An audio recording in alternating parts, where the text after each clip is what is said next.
राधे राधे भाइयों, welcome two wheel भाई आर्यन। तो भाई आज मैं लेके आया हूँ एक comparison video Renault Duster versus hyundai Creta. भाई ये जो गाड़ी है अपने सेगमेंट की सबसे तगड़ी गाड़ी है। डस्टर लगा लो कमबैक कर चुकी है इंडिया के अंदर, जो कि भाई काफ़ी ज़्यादा बढ़िया फीचर्स, भाई बढ़िया तगड़े तगड़े लुक्स के साथ इंडिया में वापस आई ये गाड़ी। भाई इसके पूरा एक रफ एंड टफ लुक दिया है रेनॉल्ट ने इंडिया के अंदर कमबैक कराने के लिए, क्योंकि भाई ये 2012 में भी आई थी। और भाई इसके अंदर काफ़ी तगड़े एडवांस फीचर, 7 साल की इन्होंने वारंटी वगैरह दे दी है इस गाड़ी के साथ। पूरा तगड़े लुक्स के साथ आई है इंडिया के अंदर। वहीं दूसरी साइड क्रेटा की बात करें तो भाई क्रेटा जो है वो भाई अपने दम पे अभी तक टिक रखी है। भाई 2016 में लॉन्च हुई थी डस्टर के बाद ये, तब भी भाई इतने तगड़े तगड़े भाई लोग इसके फ़ैन हो रखे हैं। दिल्ली चल जाओ, करोल बाग चल जाओ, भाई क्रेटा ही क्रेटा आपको मिलेगी बेस टू टॉप होने के लिए। भाई क्रेटा इसलिए भी चल रही है, hyundai के नाम से चल रही है क्रेटा। इसकी hyundai की जो रिलायबिलिटी है उसके कारण चल रही है क्रेटा भाई इंडिया में। बाकी भाइयों जो क्रेटा है भाई, इसको भाई मतलब hyundai की सबसे ज़्यादा बिकने वाली गाड़ी ही hyundai की क्रेटा है। भाई जो मिड साइज एसयूवी की किंग है अभी के टाइम पे, क्रेटा लगा लो तुम, जो कि देख लो भाई अच्छे है लुक्स इसके। भाई कभी कोई एडिशन निकाल रहा है hyundai। और जो भाई डस्टर है 2012 में लॉन्च हुई थी, जो कि भाई काफ़ी रफ एंड टफ है। जिसने भाई मिड साइज जो सेगमेंट है इसकी स्टार्टिंग ही हुई रेनॉल्ट की डस्टर ने की थी, लगा लो तुम। इसके पहले जो है फुल साइज बड़ी बड़ी एसयूवी चलती थी, फॉर्च्यूनर वगैरह, इसने स्टार्ट की थी अपनी इस सेगमेंट की। भाई इसके बाद क्रेटा वगैरह लॉन्च हुई थी, जब hyundai वालों ने देखा कि भाई इसकी चांदी चांदी हो रखी है, इसलिए भाई hyundai वालों ने अपनी क्रेटा लॉन्च कर दी। ये देख लो भाई, ये तुम डस्टर इस टाइप की कुछ आती थी रफ एंड टफ भाई लुक्स इसके। ये डिसकंटिन्यू हो गई थी क्रेटा के, मतलब थोड़े फीचर्स कम होने के कारण भाई। और भाई वहीं अगर देख लो, यही हम मतलब ऐसे कुछ लुक्स आते थे इसके पूरे रफ एंड टफ, मतलब कहीं भी ले जाओ गाड़ी को। वो दूसरी साइड क्रेटा की बात करें तो क्रेटा 2016 में लॉन्च हुई थी, जो कि डस्टर 12 में 4 साल बाद लॉन्च हुई थी, क्योंकि भाई इसने सेगमेंट के टक्कर दी थी भाई डस्टर के। और भाई इसलिए थोड़ा डस्टर डिसकंटिन्यू इसके कारण भी हुई थी, क्योंकि इसमें फीचर्स आपको मिल जाते थे थोड़े ज़्यादा, थोड़े फीचर कम मिलते थे गाड़ी के अंदर। बाकी भाई जिन लोगों को भाई पूरा एक रिलायबिलिटी पूरी फील चाहिए थी ना गाड़ी की ड्राइविंग की, वो भी तब भी डस्टर ही लेते थे। क्रेटा भाई उस टाइम पे भी काफ़ी मतलब बढ़िया थी गाड़ी।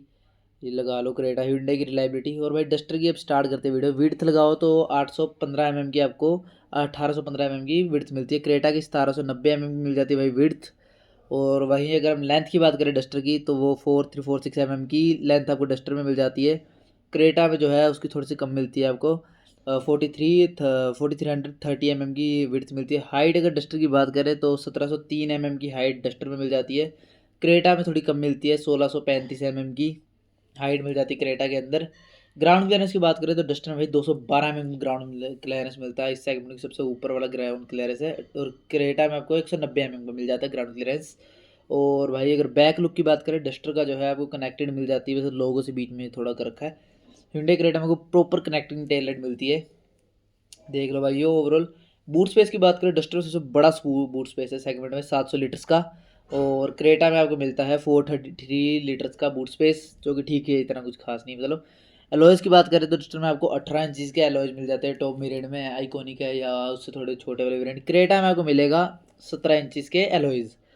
और भाई इंटीरियर की बात करें तो डस्टर का भी काफ़ी प्यारा इन्होंने इंटीरियर बना दिया है इस बार, थोड़ा रगड़ लुक भी है और भाई फीचर भी बड़े अच्छे हैं। वहीं भाई थोड़ा सा लग्जरी फील के लिए आप क्रेटा ले सकते हो, क्रेटा का भी इंटीरियर बहुत अच्छा है। व्हील बेस की बात करें तो 2657 का इसके अंदर डस्टर के अंदर आपको व्हील बेस मिलता है। क्रेटा का व्हील बेस की बात करें तो 2610 का आपको मिल जाता है। और इंजन ऑप्शन की बात करें तो डस्टर में आपको 3 इंजन ऑप्शन मिलते हैं, 1.0 लीटर का टर्बो पेट्रोल वगैरह देख लेना अभी। अब इसके अंदर आपको भी 3 इंजन मिल जाते हैं, N A petrol, turbo petrol, diesel engine, ठीक है। वेरिएंट्स की बात करें तो आप देख सकते हो authentic, evolution, techno, techno plus, iconic, iconic launch edition आपको इसके अंदर देखने के लिए मिल जाता है। डस्टर के अंदर 6 वेरियंट आपको मिल जाता है टोटल। क्रेटा की बात करें तो उसमें आपको रोक के देख लेना, क्योंकि बहुत ज़्यादा भाई इसके अंदर है वेरियंट्स। इसके अंदर आपको टोटल 14 वेरियंट्स मिल जाते हैं इस वाले जो सेगमेंट के अंदर है। बाकी ऑनलाइन वगैरह इलेक्ट्रिक देख सकते हो। इस डस्टर के साथ आपको 7 साल की वारंटी मिलती है। और भाई दूसरी साइड अगर हम क्रेटा की बात करें तो उसमें आपको 3 साल की वारंटी मिलेगी, और भाई 7 साल आपकी आप एक्सटेंडेड करा सकते हो वारंटी को। 360 डिग्री कैमरा दोनों ही गाड़ियों में आपको मिल जाता है, एडास लेवल 2 दोनों में मिल जाता है आपको गाड़ियों के अंदर, क्रेटा डस्टर में। और अगर भाई हम वेंटिलेटेड सीट्स की बात करें, दोनों में ही आपको देखने के लिए मिल जाएगी ये भी। और क्या बोलते हैं अपने सनरूफ की बात करें, पैनोरामिक, दोनों में ही मिल जाएगा आपको क्रेटा और डस्टर में। और वायरलेस चार्जर भी आपको दोनों में देखने के लिए मिल जाता है भाई, क्रेटा और डस्टर दोनों के अंदर ही। और अगर हम बात करें इसकी ओवरऑल, ऐसी कुछ वीडियो थी हमारी आज की। प्राइस की बात करें डस्टर की तो वो है 10.49 लाख से 18.49 लाख तक। क्रेटा की बात करें अगर हम प्राइस की, तो उसका जो प्राइस है आपको 10.72 लाख से 2.20 लैक्स तक का आपको मिल जाता है क्रेटा का प्राइस। बाकी भैया हमारी वर्सेस वीडियो आज तक यहीं तक थी। कैसी लगी आपको वीडियो कमेंट में बताना, लाइक शेयर सब्सक्राइब कर देना। बाकी भाई थैंक्स फॉर वॉचिंग ये वीडियो देखने के लिए। Okay bye.